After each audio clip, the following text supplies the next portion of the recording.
apel itu ada standar warnanya. Misalkan begini ya, ada apel yang bersifat warna merah,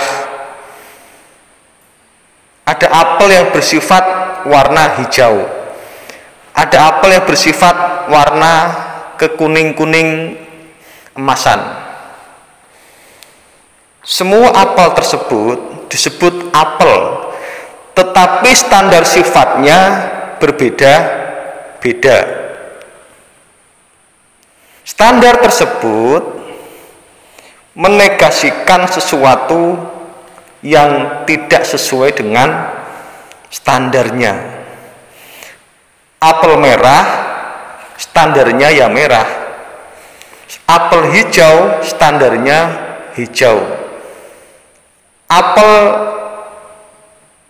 kekuning-kuningan standarnya ya apel kekuning-kuningan. Nah, masing-masing apel itu wujud di dalam kestandarannya. Tidak bisa apel itu bercampur-campur maupun berbaur satu sama lain sehingga meniadakan, menghapus, meremove, mendelete, mengiris apel lain. Ketika apel itu berubah standarnya, sifatnya itu, maka sudah bukan apel itu lagi. Contoh apel yang ditanam di Amerika punya standar merah darah, itu merah pekat. Ketika ada sebuah apel yang warnanya hijau, bisa dipastikan itu tidak sesuai dengan standar apel warna merah pekat dari Amerika. Maka apel tersebut yang hijau berarti bukan apel dari Amerika. Ini ilmu, dan harus kita paham ilmu ini supaya kita bisa membedakan apa itu wujud, apa itu sifat. Meskipun sama-sama apel, tapi ketika sifatnya berbeda, sudah berbeda standar dan beda identitas.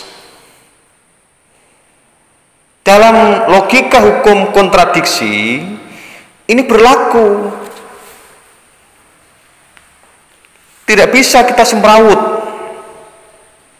Kan sama-sama apel, sama saja. Itu merah, itu hijau, itu kuning keemasan. Ada yang apel tidak matang, apel busuk. Kan sama saja itu apel. Iya, betul. Sama apelnya, tetapi sifatnya berlainan sehingga hukum kontradiksi berlaku di situ, tidak bisa disamaratakan. Pada nanti ketika kita membahas tentang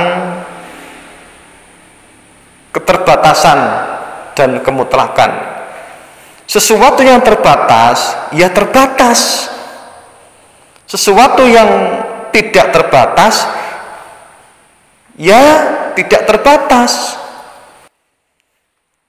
Ini standar, maka keterbatasan itu punya standar sendiri, yaitu standarnya standar keterbatasan.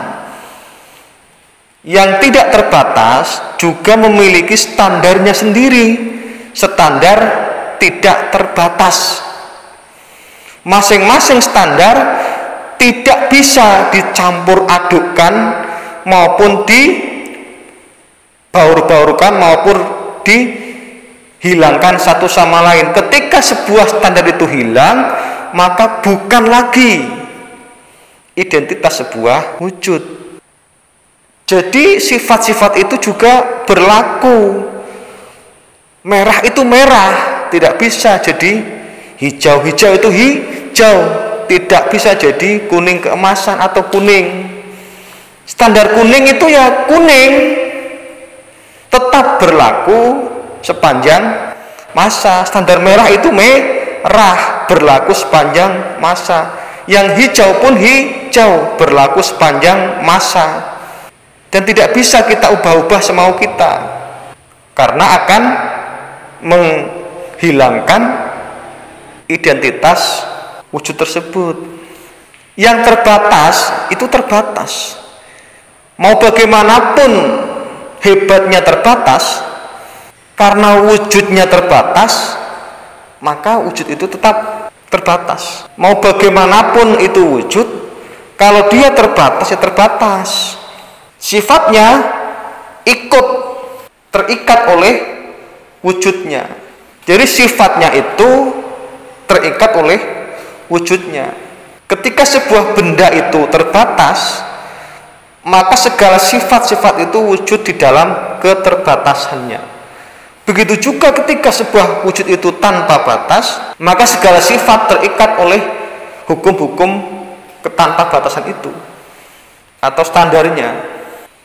Maka dalam pemahaman logika hukum kontradiksi, tidak ada pengakuan terhadap percampuran maupun penyatuan dua sifat yang berbeda. Merah tidak bisa bersatu menjadi hijau atau bersatu dengan hijau lantas memiliki sifat lain. Ya kalau merah bercampur sama hijau ya bukan merah lagi.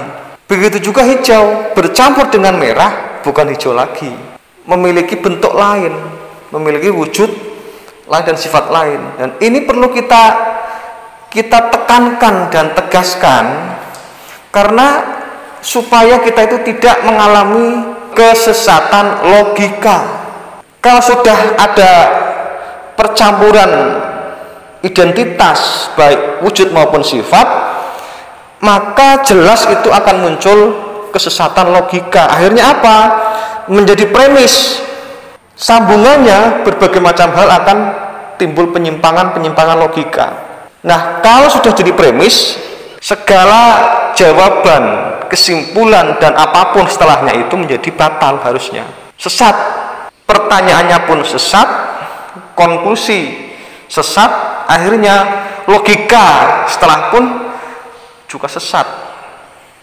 Jadi ketika terjadi sebuah keadaan di mana titik mungkin ya merah masuk ke dalam hijau ya bukan merah lagi, maka dia tetap mengikuti standar yang dimasuki itu. Meskipun dia itu merah, karena dia itu masuk ke standar hijau, maka dia tidak bisa mengubah hijaunya, tetap masih merah wujudnya, tetapi secara ilmu dia hijau. Paham ini ya? Cat yang warna merah kecil, terbatas, dia dicampur dengan warna hijau, maka prosentase percampurannya itu, volumenya itu mengaruhi wujud. Kalau sedikit sekali yang merah, maka yang hijau itu nggak terpengaruh besar, maka yang hijau masih hijau. Begitu juga sebaliknya. Memungkinkan memang terjadi percampuran, tetapi tidak begitu esensial untuk mengubah standar. Kalau merubah total dari hijau ke merah atau merah ke hijau, ya tetap tidak bisa, karena itu bendanya berubah, tetapi kan hijaunya tetap ada kan, dia tidak hilang. Mungkin yang merah itu diganti hijau, tapi yang merah kan tetap ada, bukan di benda itu, dia merah masih ada.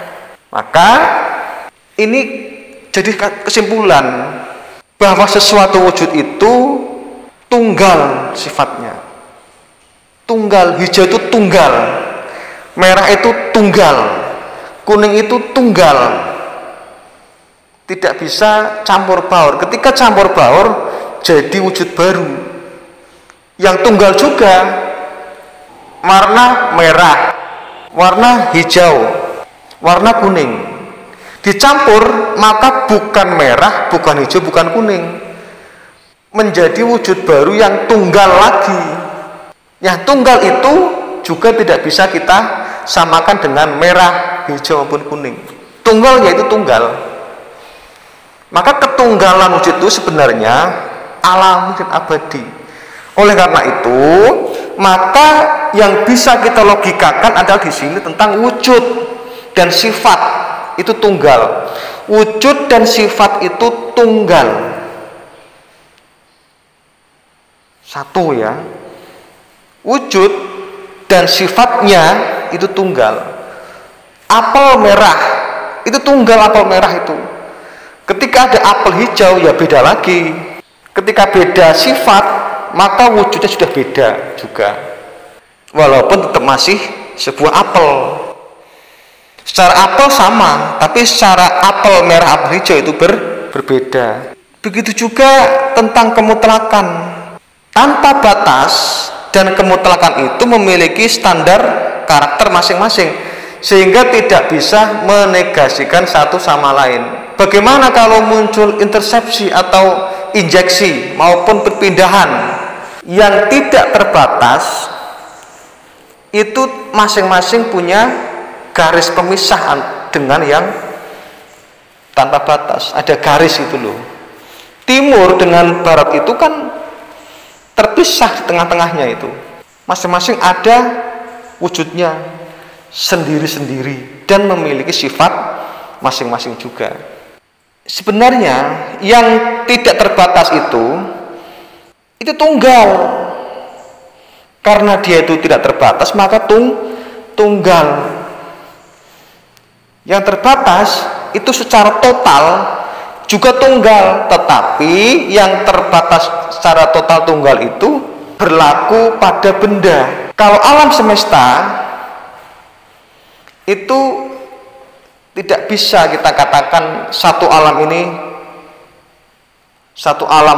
semesta ini sebuah ketunggalan, karena kita masing-masing menyadarinya berbeda. Walaupun sesungguhnya tunggal itu, tetapi pemahaman kita itu berbeda. Kenapa Kak? Berbeda karena kesadarannya itu berbeda-beda. Antara manusia bernama A, B, C, D itu tidak tunggal dia. Ketika mau tunggal, ya tidak bisa ya, karena masing-masing hidup, masing-masing punya kesadaran yang berbeda dengan yang lainnya. Ini identitasnya berbeda, sehingga di dalam keterbatasannya itu ada keterbatasan lagi. Dia sudah dalam kondisi keterbatasan, itu ada lagi di dalamnya itu ada benda-benda yang terbatas. Maka kita makhluk manusia itu adalah terbatas dalam terbatas. Nah, kalau alam semesta itu terbatas, nah kita manusia ada gunung, ada kursi, meja, semua itu terbatas di dalam terbatas, karena semuanya adalah kudrati. Karena terbatas itu kita berada dalam standar hukum keterbatasan, standar keterbatasan. Dengan itu maka wujud hukum hukum alam, hukumnya sendiri. Ada hukum tanpa batasan, itu hukum sendiri. Ada juga hukum keterbatasan, hukum sendiri. Tidak saling mengusik satu sama lain. Maka tentang kemutlakan itu hanya dapat dilogikakan hanya pada wujud dan ketunggalannya itu. Segala yang tanpa batas itu kan tidak ada lain kecuali tunggal. Jadi tanpa batas di kehidupan ini cuma tunggal, tidak ada yang lain. Tetapi isinya keterbatasan itu majemuk, bermacam-macam. Ini kita menggunakan logika ya. Nah, ketika sesuatu itu tanpa batas, sesuatu itu sehingga tunggal, wujud itu tanpa batas. Oleh karena tanpa batas, maka dia adalah tunggal. Oleh karena itu tunggal, maka dia tidak ada yang lain dari dirinya. Nah, ketika demikian, maka perbuatannya, nama dan sifat apapun yang timbul dalam ketunggalan itu adalah tanpa batas sesuai dengan kehendak bebas dari yang tunggal itu. Ini paham ya, agak dalam tapi paham ya. Begini urutannya ya. Sebuah wujud itu terbatas. Menurut hukum kontradiksi, ketika ada keterbatasan berarti ada ketanpabatasan. Nah, ketika ada ketanpabatasan itulah berarti tunggal. Karena tunggal itulah maka dia bebas. Bebas menentukan, bebas berbuat, bebas mengatur, tidak ada yang mengatur. Karena kemutlakannya itu absolut sifatnya sehingga tidak ada yang mengganggu gugat. Dipahami, saya ulang ini ya. Di dalam benda-benda alam semesta ini semuanya terbatas. Sesuai hukum logika, hukum kontradiksi, apabila ada benda yang terbatas, maka dipastikan ada wujud yang tidak terbatas. Wujud tidak terbatas itu syaratnya adalah tunggal. Kalau belum tunggal ya bukan wujud mutlak. Kalau tidak tunggal ya bukan wujud mutlak. Mutlak itu tunggal, otomatis tunggal. Karena itu tunggal, maka di dalam itu ketunggalannya itu bebas bersifat, bebas bernama, bebas berbuat. Disitulah ada namanya hukum kehendak bebas. Yang punya itu cuma yang mutlak itu. Jadi pendekatan logika hukum kontradiksi ini bisa untuk mencari makna atau nilai-nilai keterbatasan dan ketanpabatasan. Jadi yang terbatas itu ada. Karena ada yang terbatas, maka ada yang tidak terbatas. Dan yang tidak terbatas itu dia artinya mutlak. Mutlak itu tunggal. Karena tunggal maka bebas berkehendak, bebas berbuat, bebas bersifat, bebas bernama di dalam ketunggalannya. Merdeka. Tidak ada hukum sebab dan akibat, tidak ada hukum alam di situ. Yang berlaku adalah hukum kemutlakan. Bahkan hukum kemutlakan pun itu tidak bisa diganggu-gugat. Atas kehendak yang tunggal itu dia bisa ada hukum maksudnya. Jadi kalau kemarin kita membahas masalah standar keterbatasan, terus kita bahas lagi tentang kemutlakan, ini kita membahas lagi tentang mungkinkah terjadi pembauran ya. Pembauran antara dua sifat itu. Maka ini adalah untuk menguatkan identitas atau standar masing-masing sifat, antara sifat terbatas dan sifat tanpa batas. Temanya adalah identitas tanpa batas dan identitas terbatas. Masing-masing punya standar yang satu sama lain tidak bisa saling menegasikan. Demikian, terima kasih.